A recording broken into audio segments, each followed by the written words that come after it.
Coming up on Murrow News 8, a former Coug is back in Pullman for the Cougs' first QB Classic today. And we'll go deeper on a 50-year cold case from the police. Murrow News 8 starts now. From the Northwest Public Broadcasting Studios on the campus of Washington State University, this is Murrow News 8. Good morning and happy Friday. I'm Jose. And I'm Sadie Risen. Welcome to Murrow News 8. UCLA women's basketball has landed transfer Charlize Ledger-Walker. The former Washington State guard announced the move on social media on Thursday evening. The 5'10" guard Ledger-Walker averaged 13.2 points, 6.5 rebounds, and 5.1 assists this season. She was named the All Pac-12 first team. She is the first Cougar to earn All Pac-12 all 4 years. The Cougars will miss one of their top guards in the program's history. Tomorrow morning, the Pullman Chamber of Commerce and Pullman Civic Trust are hosting a kickoff celebration for the downtown reconstruction project. The event will be held from 11 a.m. until 2 p.m. in the Pine Street Plaza, where people can paint bricks from the Main Street demolition and learn about the passport to downtown promotion. Grander Goods and the restaurant Pokeman that is located downtown Pullman is shutting their doors. Grander Goods will be closing permanently on April 30th, with items being 50% off. A factor of the downtown construction plays into part, but Pokeman stated that the main reason for the closure is the lack of space. They will be open while supplies last. I was told there was no more comments that were giving out at this time. WSU has selected its new provost. Starting July 1st, Chris Riley Tillman will be the new provost. Riley Tillman said, quote, "I am honored to serve Washington State University as its next provost. The opportunity to be a part of this historic institution is tremendous, and I look forward to learning about the work of its outstanding faculty and staff in the months ahead." A University of Idaho Timmy Reed was assaulted on February 10th during an off-campus party where a large crowd of 60 people showed up uninvited. When Reed asked the group to leave, a football player allegedly punched Reed. He was knocked unconscious, suffered a concussion, broke his nose, and received a black eye. Reed's lawyer called for accountability from the institution. U of I spokesperson Jody Walker stated that they were disappointed in the violent actions, and although the university will attempt to conduct an internal investigation, the case falls under the jurisdiction of the Moscow Police Department. It has been half a century search for justice for a young WSU woman who was killed. Our reporter Lana Fieldings went out and learned more about the 50-year-old cold case. Well, this case happened 53 years ago, and I still feel kind of young. So it's a strange dynamics of age and time. Bruce LePage has been on a half-a-century search for justice for his sister Joyce. Someone goes in and notices this piece of carpet has been cut out of the floor. It's an older piece of carpet. And they report, hey, there's this piece of missing carpet in Stevens Hall. It was the summer of 1971, and Joyce LePage was attending summer classes at Washington State University. Joyce was described as a bright, kind, and beautiful girl who was pursuing a communications degree. Joyce was supposed to head home to the Tri-Cities to attend the water folly races with her family. When Joyce didn't show up, her family reported her missing. We just knew that something was seriously had happened because Joyce would have contacted us. She had no reason not to. The search for the 21-year-old student began. The young girl had gotten her pilot's license when she was just 18, and July 24th she had been scheduled to do her first skydiving jump. Joyce had never shown up for the jump, and the last day anyone had seen her was July 23rd. Joyce grew up in Pasco, Washington. She was raised among 5 siblings who all got their pilot's licenses. She grew up working on their family farm. We all grew up on the farm, so we did simple things. With fun time, we'd go ahead and go swimming in ponds. We had 3 different raccoons. They'd go with us at different times. Bruce's first year at WSU was Joyce's junior year. The two traveled down to Pullman together to live out their school year. This would have been both their last years at WSU. Well, and I never finished that first year because my dad broke his kneecap. Bruce headed back to Pasco in March to help work the family farm, and Joyce continued her studies into the summer. The family had ties to Pullman long before Joyce. Joyce's grandparents lived and worked in Pullman dating all the way back to 1927. Joyce's mother was raised in Pullman before moving to Pasco. 3 of Joyce's siblings also attended WSU. 9 months after Joyce went missing in April of 1972, a boy from Moscow and his mom were searching for agates in the Wawai Canyon just 10 miles south of Pullman. They stumbled across a piece of carpet and inside found what they believed to be human remains. After notifying the police, Whitman County sent the remains to Washington, D.C., where they identified the body as Joyce LePage. Some of her remains get sent off to the FBI crime lab in Quantico. They determined that there's at least puncture wounds to the ribs that they have that they can look at. And so exact and precise cause and manner of death, and where and how, those are all still kind of not 100%. The missing persons case was then a homicide case. At that point, authorities are able to actually put together a pretty good timeline, because we also know that the carpet is missing probably sometime between the 22nd and 23rd. Joyce LePage ends up in that carpet, rolled up and in that canyon. And so they're able to then start working that case. Stevens Hall during the summer of 1971 was under construction. The piece of missing carpet that had been reported turned out to be the same one Joyce was found in. Investigators found that Joyce liked to go into Stevens Hall to play the piano during the construction. They also found that Joyce could have been staying in Stevens some nights and sneaking in. It is unsure whether Joyce was murdered in Stevens Hall or taken elsewhere, since there was no blood found inside the dorm.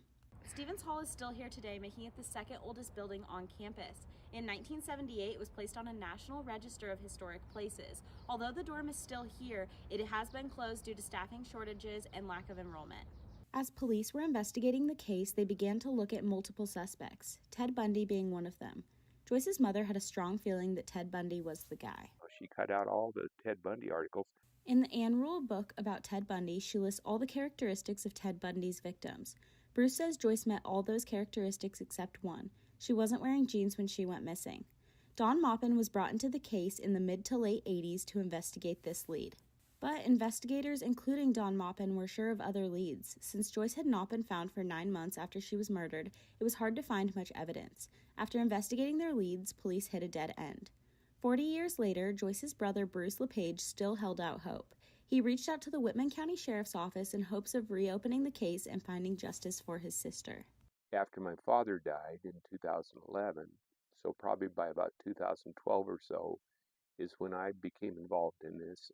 Bruce had been watching lots of cold cases and looking into it, and just said, is there anything, any way to see if there's any DNA possibilities? And so we identified a few pieces of clothing and some other material that we could reasonably hope to find DNA on. After sending the items to the lab, they were unable to find other DNA. They followed up on initial leads and began to re-interview suspects. After a lack of evidence, the case ever since has remained unsolved, but both Bruce and Sheriff Myers look over the case often. Exactly 50 years after Joyce was killed, another murder shocked the Pullman and Moscow community, the quadruple homicide near the University of Idaho in 2022. Bruce has followed this case and often compares the differences between this and his sister's. He looks at how different the times are and how the University of Idaho case was able to gather evidence so quickly.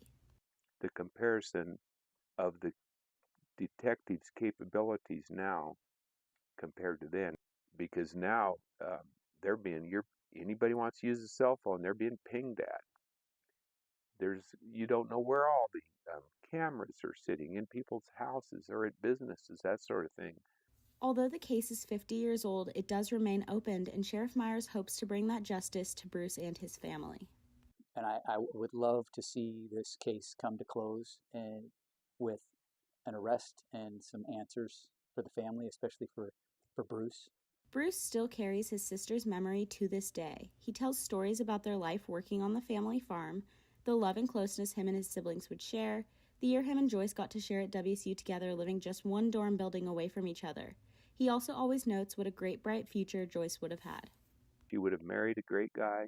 I had thought she'd be an educator, but she could end up being an airline pilot. She could have been a flight instructor, anything she wanted, because yet she was fearless. There was nothing scared her. She was getting ready to do her parachute jump. Well, shoot, I wouldn't do that myself. Bruce holds out hope that someone knows something about his sister and may eventually tell it. He has a $100,000 reward for anyone who leads him to his sister's murderer. I'll leave that on for the rest of my life. You know, it hadn't cost me a penny yet, so hey, I'll ride this pony on out to the end. Although the case hasn't gotten the ending it should have, something beautiful has come from it, a friendship. Bruce and I have worked closely on this case together. He's been in my office numerous times. I've given him full access to the case. I send him Christmas cards. He sends me Christmas cards. You know, we talk about salmon fishing and things like that. Bruce's kindness, compassion, and dedication has connected so many people to help in this half-a-century search for justice. From Murrow News 8, I'm Lena Fielding. So, Lena, where did you end up finding that story? I had been following it for about a year. I found it really interesting when I had stumbled upon it, so I'd kind of been looking into it over the past year and decided to write a story about it. And how'd you get in touch with Bruce? When I interviewed the sheriff, he actually gave me Bruce's number. He said Bruce was a really nice guy and he loved to talk about his sister, so it was a really great experience to get to speak to him and hear his side of the story. It's really awesome. Yeah, that definitely is. Well, hopefully Pullman PD figures something out. After the break, we'll tell you everything that we need for getting ready for graduation next week. There was an old woman who lived in a shoe. She had so many children, she didn't know what to do.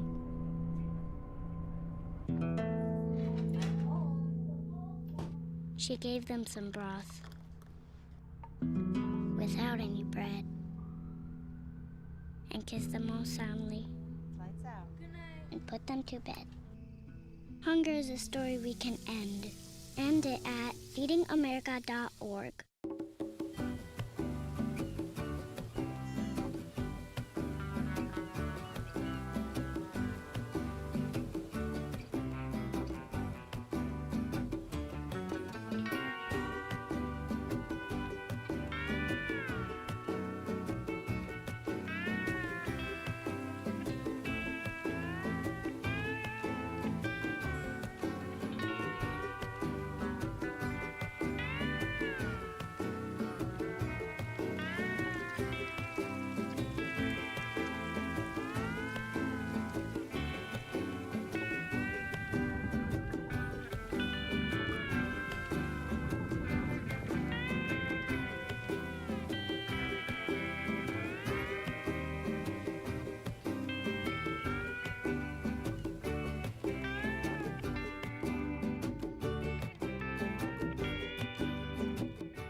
So, I just moved in with his family, and it's embarrassing.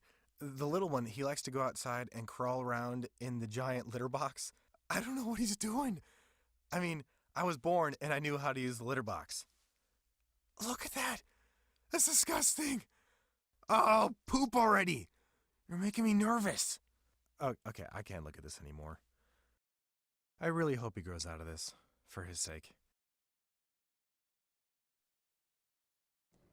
With graduation coming up in a little over a week, there are a lot of things you should do to make sure you get it done. For anyone walking at the commencement ceremony, make sure you have your QR code that was sent to your school email and screenshot it so you're able to pull it up in the arena. Make sure you are at Beasley Coliseum 30 minutes before your ceremony so you have time to get in and find the section you are sitting in. Speaking of graduation, we have our reporter Sedona out at Beasley Coliseum with some more information on the commencement ceremony.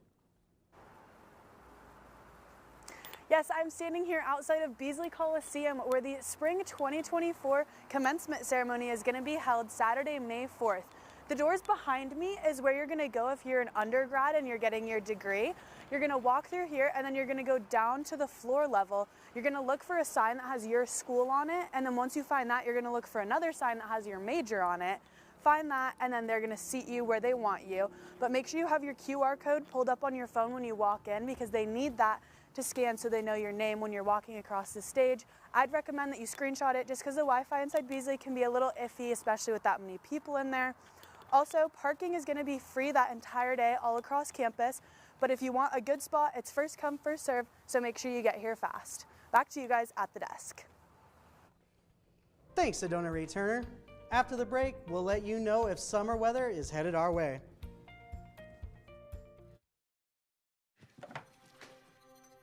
Days, months, Hey, I'm Jim from across the street. years, I'd like to give you this.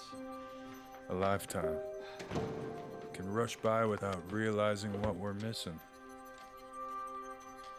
But it doesn't have to be that way. We have a choice to take action. Visit maketheconnection.net to find out more.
Can I tell you a cat joke? Just kidding. Why did the girl ask the mushroom to dance? Because he was a fun guy. What do you call a pig that knows karate? Pork chop.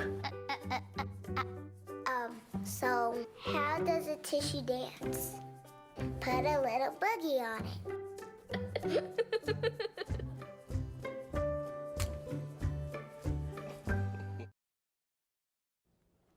Well, I have no clue how the weather is outside. Lena, can you tell us a little more? Yeah, it is not a super nice day. I've got Taylor Swift here with me again, and it's a high of 59, but still cloudy. Tomorrow, the weather is looking just about the same, except for you do have a chance of rain. I was planning on taking my grad pics tomorrow, but I think that is definitely out of the picture. Across the state, it is looking a lot nicer in the center of the state, per usual, close to the 70s. Over on the west side, though, they do have rain, so we're lucky we're not getting that. And then Spokane is very similar to Pullman. We're in those high 50s, low 60s, and yeah, so then for the rest of the week, it is not getting too much nicer, unfortunately. We're going to stay in the 50 degrees. Luckily, Wednesday is the first day that it's looking kind of nice, so that's all I've got for you today. I wish I had better news. Back to you guys at the desk. Thank you, Lena Fielding. WSU athletes are gaining recognition for their talents both on the field and in the classroom. And after 10 schools left in the Pac-12, is there still hope for WSU athletes? We'll find out more after the break.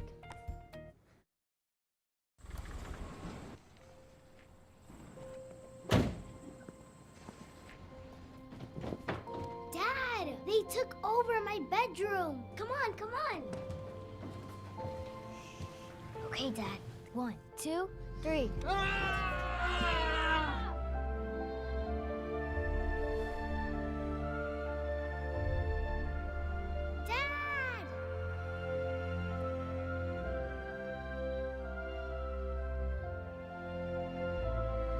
You saved me. Dad? Are you okay? I'm fine, dear.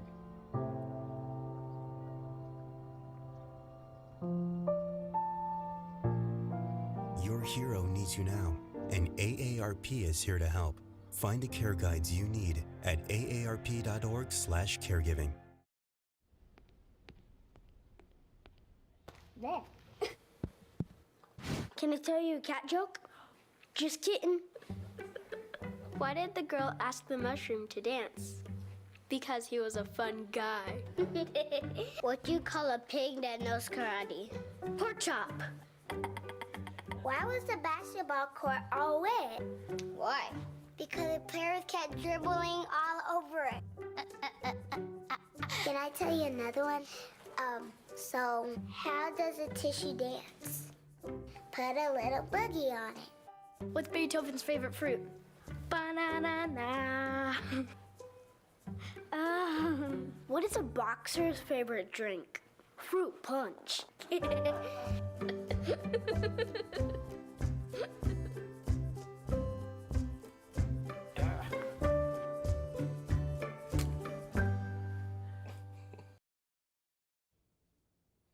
The Cougars will host Fresno State for a non-conference weekend series that starts tonight. After struggling within the last month, the Cougs look to bounce back as they have an 18-21 overall record and are 7-14 in Pac-12 play. First pitch will be at 6:05 p.m. at Bailey-Brayton Field tonight. Washington State men's and women's outdoor track and field teams will compete in the final pre-championship meet of the 2024 season. The event will take place this weekend as teams travel to the White Track and Field Center in Corvallis, Oregon. This event will help teams get ready for the Pac-12 championships. Washington State men's golf senior Preston Bybich was named the 2023 through 2024 Pac-12 Men's Golf Scholar Athlete of the Year. The conference office announced yesterday morning the senior from Gig Harbor, Washington carries a 3.92 GPA in economic sciences and becomes the first Cougars men golfer to earn the league's Scholar Athlete of the Year honor. Today is the Coug First QB Classic at Palouse Ridge. Teams have registered as people can go golf with current and former WSU players and coaching staff in the Classic hosted by WSU football legend Jack Thompson and WSU football head coach Jake Dicker. The event is currently happening right now.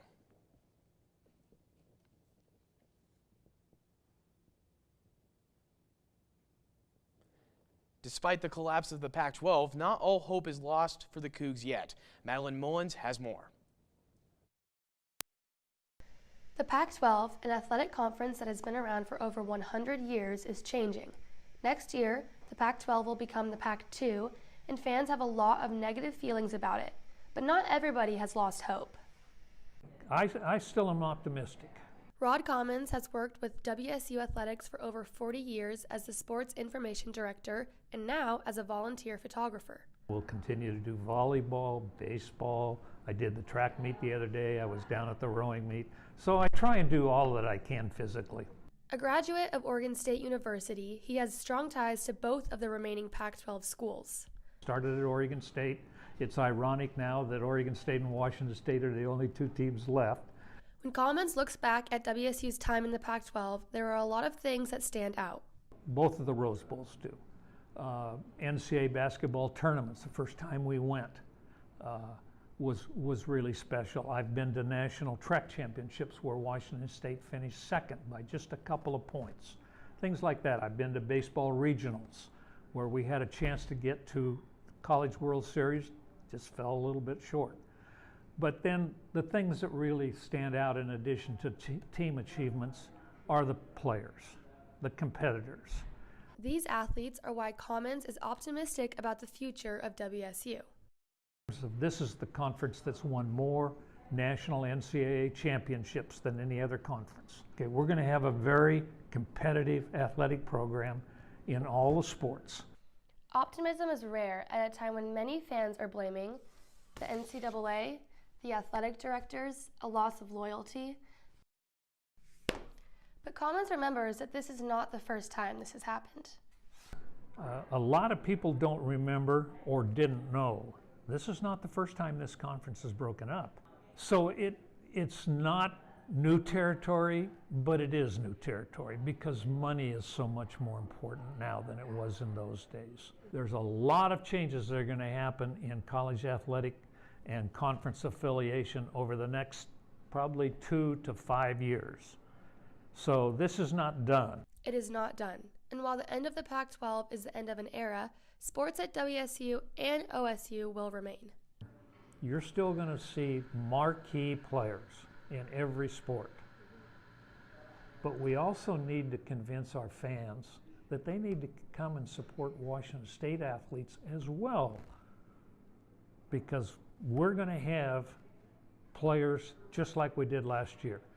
I believe that Washington State, Oregon State can compete at a high level, compete in some sports for national championships. With Murrow News 8, I'm Madeline Mullins. Yeah. Washington State women's basketball announced a trio of signees on Wednesday. Marta Alcelina, Kendra Kudris, and Dana Mendez have each signed a national letter of intent to join the Cougars next season. After the Ledger Walker transfer, the Cougs are bringing in a trio of highly scouted prospects to the Palouse. Jerry Brown and Donald Brady were named assistant coaches for the Washington State men's basketball team. WSU head coach David Riley announced Wednesday. Brown and Brady both coached with Riley last season at Eastern Washington, guiding the Eagles to the Big Sky Conference Championship. Well, after the break, we'll share some of our favorite memories from this semester. Touchdown! Oh, did you see that? Whoa, we scored? Yeah, we scored. We're going to the playoffs. I can't believe I missed that. Every time I'm buzzed, I spend too much time on my phone. What? I should take your phone away. No. I'll call for a ride.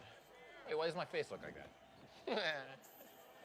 I'm playing with these new face filters. Okay, you know what? Yep, that's mine. But I need that back. No. Kevin!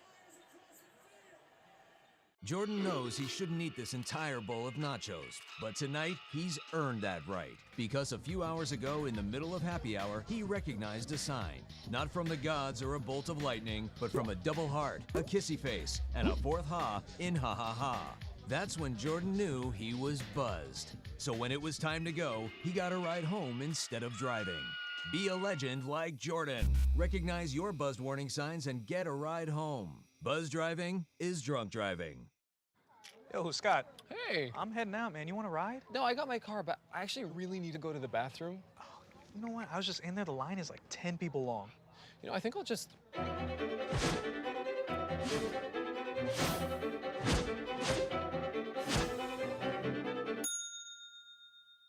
Dude, are you okay? You wouldn't believe what I was just thinking. I am definitely buzzed. Yeah. I think I will take this, and I will take that ride home. Smart man. Did you see how that dog was looking at me? What do you think you're doing, Kevin? Was just gonna drive home. There are several warning signs present that you shouldn't be driving. Like hearing voices? Like your text-to-emoji ratio? Oh man, the selfies. Selfie, nailed it. We all have warning signs that let us know that we're probably not okay to drive. Mine is pretending to be your subconscious. Craig, come on man, let's split a ride home.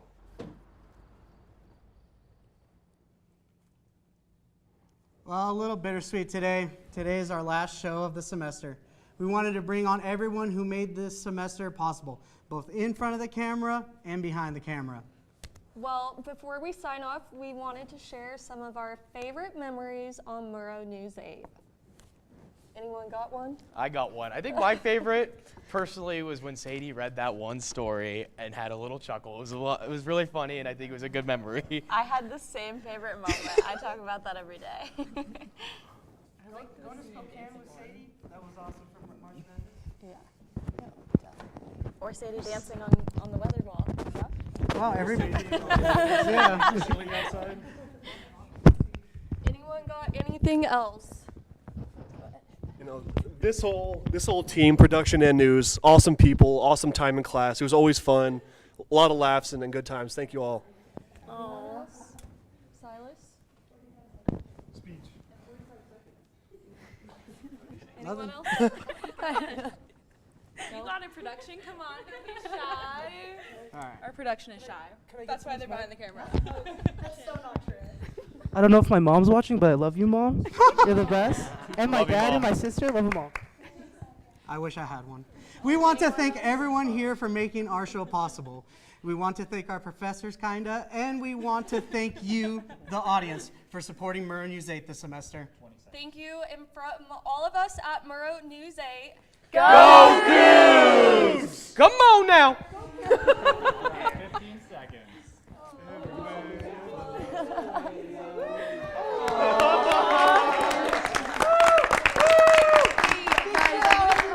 My phone was